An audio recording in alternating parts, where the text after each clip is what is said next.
Welcome back, guys. Today we're going to be taking a look at the Frankford Arsenal hand priming tool, and unlike a bunch of other reviews you see here on YouTube, we are actually going to show you how it works.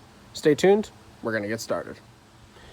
When you first get your Frankford Arsenal hand primer, it's obviously going to come in a cardboard box, which once you open, inside is going to be this nice hard shell molded plastic case that is actually designed to fit the tool itself.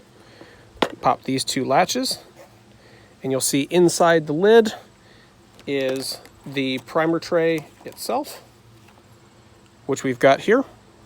This simply fits into the back of the tool. If you flip this over, there's a little slider switch here, which allows you to turn the flow of primers right there on and off, allowing them flow through and control how many you want to feed. To remove the top cover, and this is one thing that I saw a lot of other reviewers did quickly and didn't cover as thoroughly, is to just kind of hold it with your fingers like that under the bottom, put your thumbs on top, and pull towards you. It's a little bit stiff. You might have to come out on these corners. As soon as it starts to break loose, this top cover slides right off. The little cutouts here on the sides basically go around these ears. So you see there, if I slide it back on, make sure that's lined up and the top's floating there, like so.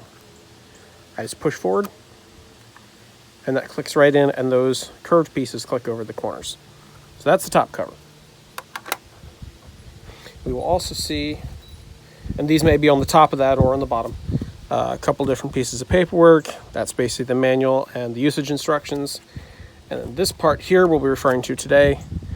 This is basically just an index to refer what shell holders you need for what calibers. And we'll get into that in a second. For today's demonstration, I'm going to be priming both some regular 9mm brass here, as well as some 223 brass in a moment. To start, we pick up the base unit, and I've seen people hold it this way. To me, this is somewhat awkward. If I stick that tray in, it just slides in like that. If I stick the tray in, I'm trying to hold it like this. Everything's bouncing around. I find this much more convenient to hold like this and to just squeeze with your fingers.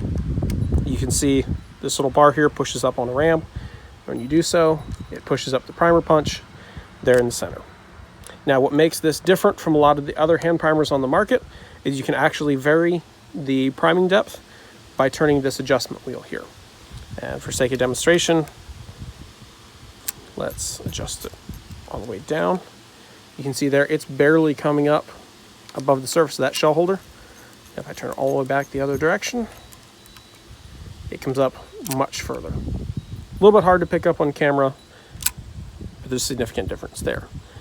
Frankford Arsenal claims each click on this wheel is approximately 1/1000th variance in seating depth. I haven't actually measured it, but that's what they claim. And it does seem to give you a very fine adjustment. The whole material here is quite solid, honestly. I'm not sure if it's a zinc plated or if it's actually a stainless, but this unit is quite robust. I'm not worried about snapping anything off on this anytime soon. It appears to be very well made. Now, let me take the tray out just for a moment. For doing 9mm, refer back to our little list here. 9mm Luger right there. We need shell holder number 19, which is common for 9mm. To change the shell holders, this little thumb tab here, you're going to, I typically hold it like this, pull down on this with your thumb. It is quite stiff, and slide the shell holder forward. See, it left an indent in my finger. It's quite a stiff spring. Now, if you were going to change from, say, in this case, small primer over to large primer, you'd simply pick up on this piece. There's a spring in the base and a pin. If we were going to switch this over, I would just drop that new pin down in, follow it by this spring. Gotta get it lined up here. That spring, and then the guide. Switching back to small. Okay, so now we take our number 19 shell holder, pull down on this tab again, and slide the shell holder into place. That part is set up. We'll have to dial in our seating depth, but for now, that part's good. I'm going to close the box, set that off to the side. Now to load the primers, similar to any other kind of priming tray, obviously slide that back. Instead of using concentric rings, this one actually uses very small dots to help flip the primers over. I don't think it works quite as well, but it does work decent enough. It's functional. Gonna start by opening up our tray of primers here.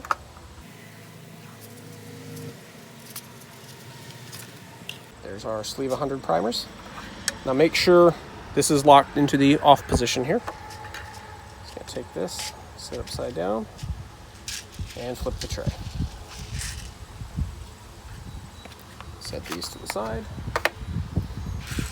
And now simply do what you normally do, kind of shake, spin around in a circle to orient those primers so that they are vertical.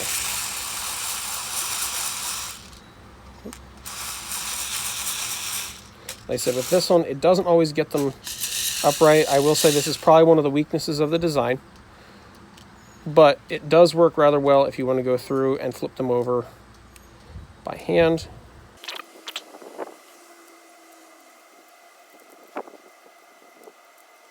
Alrighty, so it looks like we've gotten all these face up. I'm going to take the tray cover,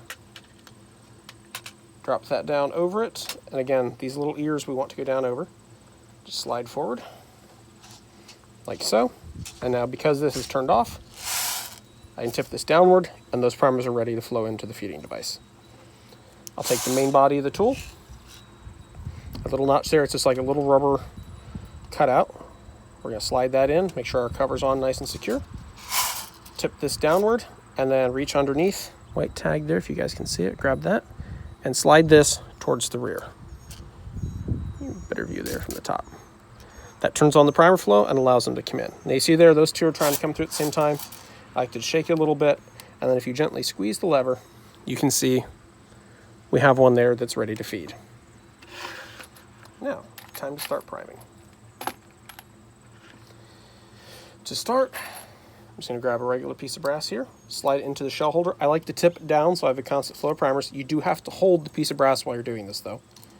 Slide the piece of brass in, squeeze, and you can feel it seated there.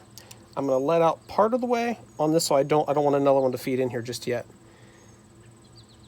That looks pretty good on this seating. Let's try another one. One trick I've found, if you don't have a steady flow of primers going down in here, you can just release the handle with some speed, like so, and it will usually shock one to drop it back down into the mechanism. Again, if for some reason it hasn't fed. Squeezing, and I noticed there I got that one a little bit overseated, as it's not truly camming over, but it's almost camming over. So I'm just going to release back on the handle, and I want to back this wheel down. I'm going to back it down 2 clicks. Let's go from there.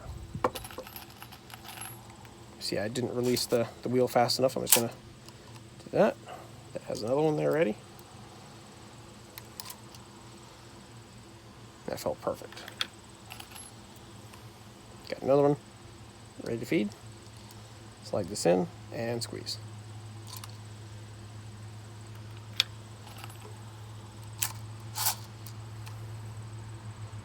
Note there, didn't feed. When it's full like this, you'll sometimes have them jammed up in the top. You just have to pay attention to keep a steady feed. Got another one ready. Like so. And if you were to look at the primers there, they are just beneath flush, which is exactly what you'd want. Let me adjust the angle so you guys can see this a little better.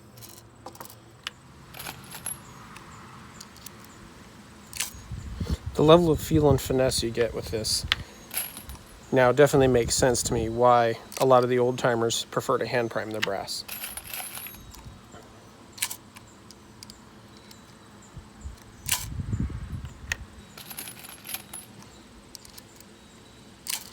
Whenever priming brass, especially by hand like this, always keep it pointed away from you. In this case, it's pointed towards the camera, it's pointed away from me. And wear, at the very least, some form of safety eyewear. And especially if you're doing it inside, it might not be a bad idea to wear hearing protection as well. I've never had one go off doing this, but you can never be too safe.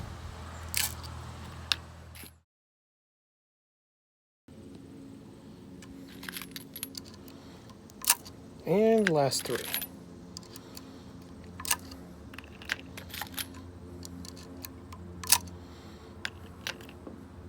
And that's the last of those 3. You can see here we are empty. Typically when I'm done loading, either finishing out a tray of primers, I like to close off the flow restrictor there and pull out the tray.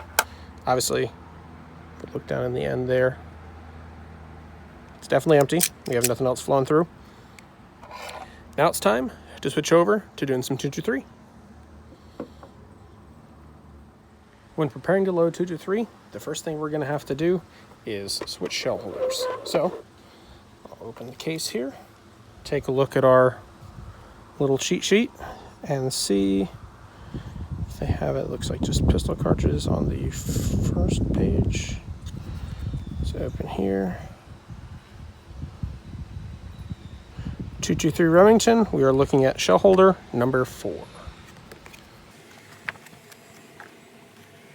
start again by pulling down on that release tab and sliding the shell holder out. So 19, and grabbing the number 4. Again, pull down on that, slide the shell holder back into place. That part's good to go. And for what I'm doing here, I'm only going to load in 30 primers, as that's all I plan on priming of this brass for now. And slide back on the tray, like so. Be careful not to break off these little ears. In our case, since we're only going to be loading 30 of these, just going to slide back on this. We have 3 rows. And gently, actually let's do it this way. Flip the tray method's always a little more secure. Shake to orient them. Again, this seems to be somewhat hit or miss if it orients them correctly, so you typically have to finish them up by hand. Those all look good now. And we are going to slide the cover back over. That snapped well into place. And then insert that into the back like so. Letting those flow down, I'm now going to turn on the flow primers by sliding back on that little bar. And we're now ready to prime.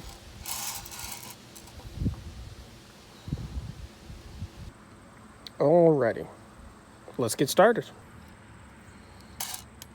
Ooh, okay, that one, what was that? That was a Lake City. Could do that one one-handed. Here's a Lake City. This is definitely a military style one. Okay, we can do those one-handed. I like that. They still take a good bit of force, but those are going in and seating properly one-handed.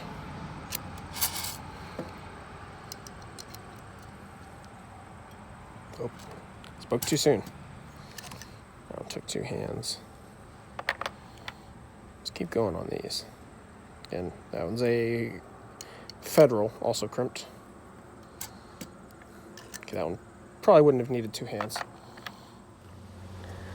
Now that we've finished priming our brass for the day, and before we put this tool away, there is one maintenance tip that Frankford Arsenal does recommend that we do to this tool, and that is about every 500 rounds to apply some oil into this rolling pivot here, which is basically where all that force from your hand gets distributed up through the ram. So to do this, I'm just going to try to get so you guys see it on the camera. I'm going to take a bottle. In this case, I have Lucas Extreme Duty Gun Oil. This is a very high cook-off temperature oil that has a rather thick, it's kind of a medium thick viscosity to it. It doesn't run after you put it in a certain location. Like, it won't just drain off within the next couple days. So I'm just going to apply a little bit there to the front side and spin this around. And I get some air bubbles in the tube. A little there to the bottom. And again, I'm probably using a little bit too much here, but I will gladly go back in and wipe this off. And with that in, we just work it down into the mechanism, and you can see there on that bottom edge, I've already got some of that coming through. just to help protect that little slider, and that should be good to go. I notice there is a slight contact point right here on the side where this is touching. Gonna put a little bit there as well. The one thing when you do this, you don't want to get any oil up into the mechanism that actually touches the primers. There's all kinds of internet debate. Will oil kill primers? Some say yes, absolutely. Some say nope, they sat in oil for 2 weeks, I put them in, they still fired. Figure it out for yourself. I'm not getting into that one. But work the oil in a little bit. Let me set this down a second. I'll get a towel and just wipe off the excess. Alrighty. Love microfiber towels for this. They're reusable, they're washable. Just gonna come up in here, wipe off any of that excess that's run down over. Work it a couple more times, knowing we got that mechanism nice and lubed up there. A little bit of dirt on the top, wipe that off. Wipe off any of our brass shavings. Maybe blow that out a little bit. And that's about all there is to it. Of course, the last step is to put it back in its original box. So we just slide this back over here. Pop those 2 latches. I like to put the paperwork in on the bottom. And then when you set the tray in, at least on mine, when you set the tray in upside down like this, it actually pops in and won't fall out when you close it. If I was to do this the other way, like so, it falls out. So yours may be fit differently. That's just how mine's fit, and it works pretty well. Slide this in like this, and just set our hand primer down in like so. And that's all there is to it. The Frankford Arsenal hand priming system, I think well worth the money, and gives you a lot more feel and control over seating those primers as compared to a conventional on-press priming or something of that nature. That's all there is to it. If you guys enjoyed this content, hit that like button down below, subscribe button, and don't forget that little notification bell on the side so you don't miss any of those future videos. As always, stay safe and keep on reloading.